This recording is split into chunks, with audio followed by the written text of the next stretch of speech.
Good morning, friends. I am Dr. Rahul Deshpande, Medical Director of HV Desai Eye Hospital. I will be doing my presentation on post-COVID OPD protocol. I would like to introduce Dr. Rahul Deshpande, sir. He is a medical director at PBMH HV Desai Eye Hospital, as well as he is the secretary of Maharashtra chapter of ISMICS. He has done fellowship in comprehensive ophthalmology as well as fellowship in oculoplasty with low vision training at LV Prasad Eye Institute, Hyderabad. He has numerous publications in many international as well as national journals. Also, he is a reviewer of Oman Journal of Ophthalmology, Middle East African Journal of Ophthalmology, Journal of Clinical Ophthalmology, Journal of International Ophthalmology, and Journal of Clinical Ophthalmology and Research, which is reviewed by Maharashtra Ophthalmic Society. So, friends, the world is passing through an unprecedented crisis of the COVID or the coronavirus infection. The current COVID-19 pandemic has caught everyone by surprise, to say the least, and has stretched our resources to limits and immobilization us with a lockdown. So during this lockdown period, we are not supposed to conduct your routine regular OPDs and OT operations in our eye hospital. We are only allowed to see the emergency eye patients. Now, emergency eye patients means patients complaining to you with sudden diminution of vision, red eye, or ocular injury, or sudden pain in the eye, or sudden double vision. So this type of patients, they come in ocular emergency, they are to be taken care of. Now, I want to deal with after lockdown period, once it gets over. Now we have to make certain changes in our routine OPD pattern and the protocol, which we were following earlier in the non-COVID era. So we have to take certain precaution and care so that our hospital staff, doctors, the paramedics, and the patients should not get hampered or the infection should not spread in between them. As you see in this flow chart, a patient attending ophthalmic clinic, screening for fever. If patient has a fever, then if he has an ocular emergency, then we have to address the ocular emergency. Otherwise, patient without ocular emergency has to be referred to the physician for further management and evaluation of the fever. If patient is not having fever, then you take history of the patient, whether patient is having any history of a contact or the occupation, depending on where he can get an infection, or a travel history from abroad. So all these cases or the symptoms like upper respiratory tract infection, like cough, breathlessness, or acute red eye, means acute conjunctivitis within a week. So all these patients, if they are having an emergency, then only we are able to see those patients. If they are not having emergency, again these patients with certain history and clinical symptoms of viral infection, we have to refer to the clinician in order to deal with the evaluate for the further cause. The pre-entry protocol. So whenever the patient is coming to the hospital, the guard which is standing out, he has to wear the mask or the appropriate PPE kit has to be given to him. He has to direct the clients or the patients who are coming to hospital that to park the vehicle outside the campus or in the parking slot. He has to tell the patient that only one relative with the patient is allowed to enter the hospital. Too many relatives with one patient, and particularly if a child is there, is not having any problem, should not come to the hospital.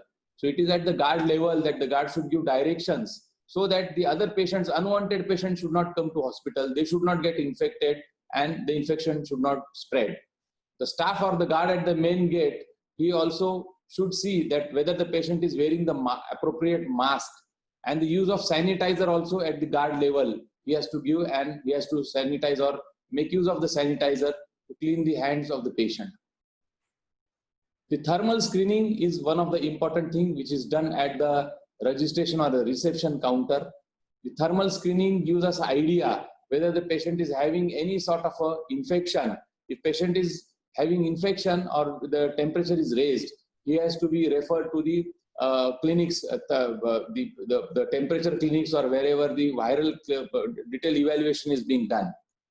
So this is a diagram of a thermal screener or a thermal scanner.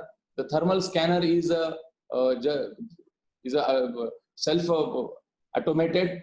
Basically, it is non-contact type of a thing, instrument or a device by which we can know the temperature of the patient without touching him. And it is having a battery component which can be regularly charged as our mobile.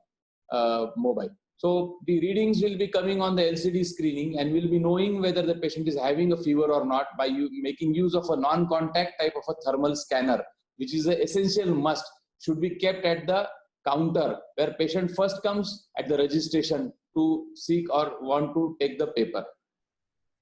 Then once the patient is coming after thermal screening, the patient is told to wash his hands. So this is the diagrammatic representation on how the patient has to wash the hand with the soap, and hand hygiene has to be maintained with the hand sanitizer that must be provided to every patient and visitors at the entry gate. Disinfection tunnel are best avoided because there are many negative problem or the things or the chemicals which keep on irritating the mucosa and having a chemical toxicity.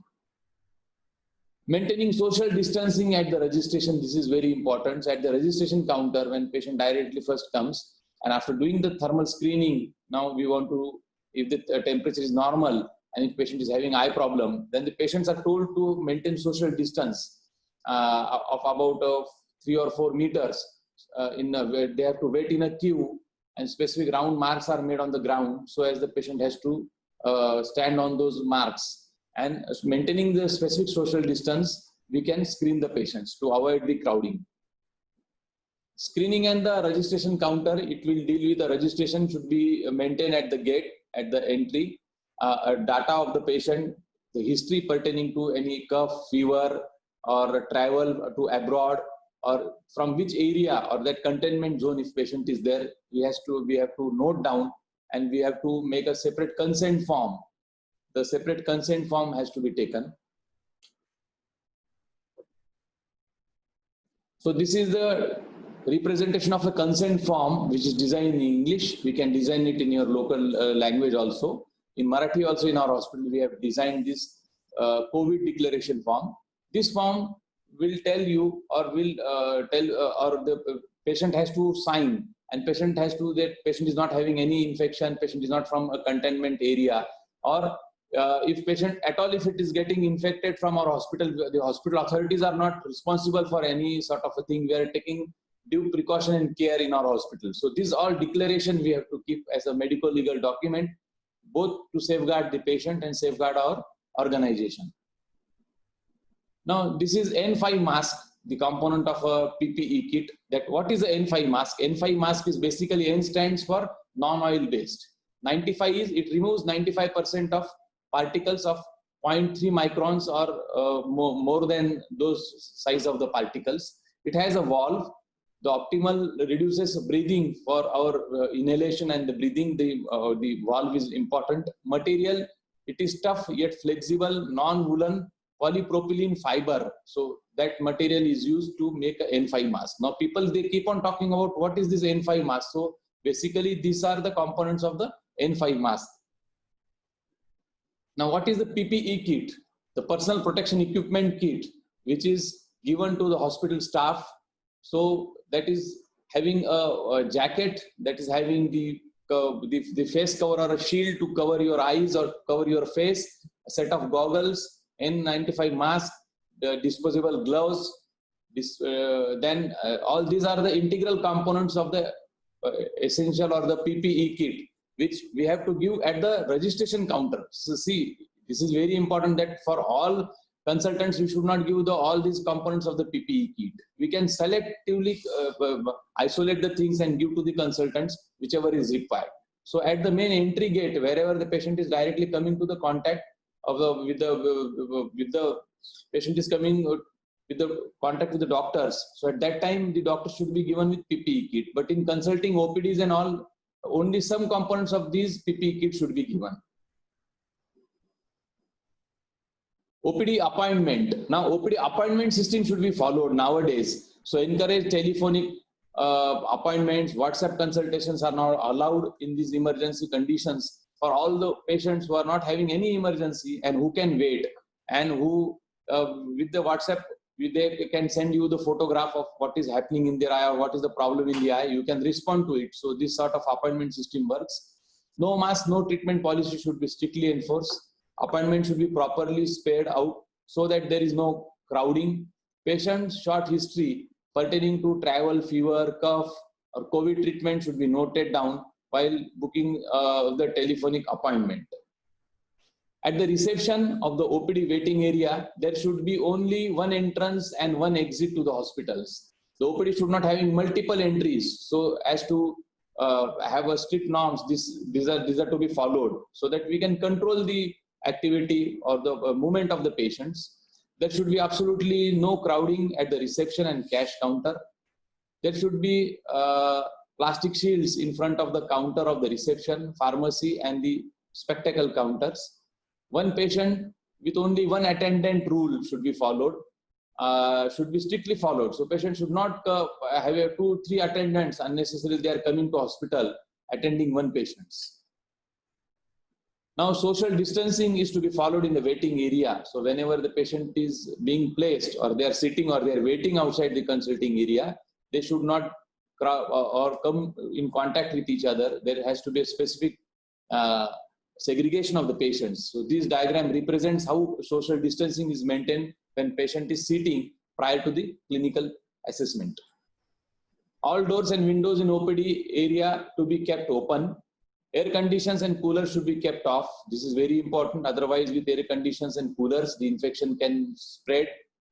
No magazines, no newspapers in the waiting area. Normally, we have a habit of keeping some magazines or some literature so as to make use of them. So whenever patient is waiting in the waiting area, they can read. But then in this critical condition, you have to stop it.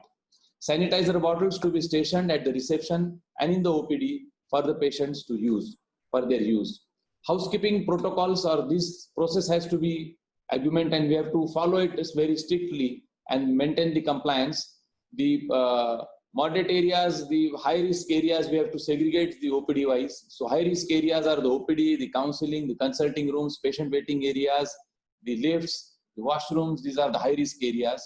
The moderate risk areas are meeting halls and lounges and cabins, and low risk area, they are not there. So either they have to be a moderate or high risk areas. The frequency floor of all the high risk areas must be cleaned with 1% sodium hypochlorite solution every 2 hourly, and moderate area 3 times a day. Deep cleaning need to be done wherever the area looks dirty, and spitting and all sorts of litters and all, they have to be taken care of. Patient care areas, ward, OPD, corridors, cleaning must be done with 1% sodium hypochlorite solution till the COVID-19 outbreak gets over. We have to follow this protocol and maintain strict for this housekeeping process. They have to maintain, so we can avoid the infection in the waiting areas, in the high risk areas.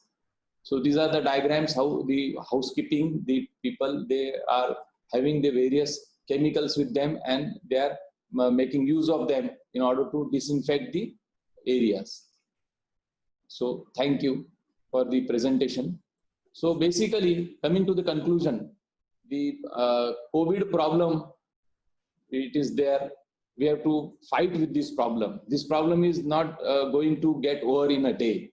So certain strict protocols we have to maintain in order to have safety of the patient, safety of hospital staff and doctors.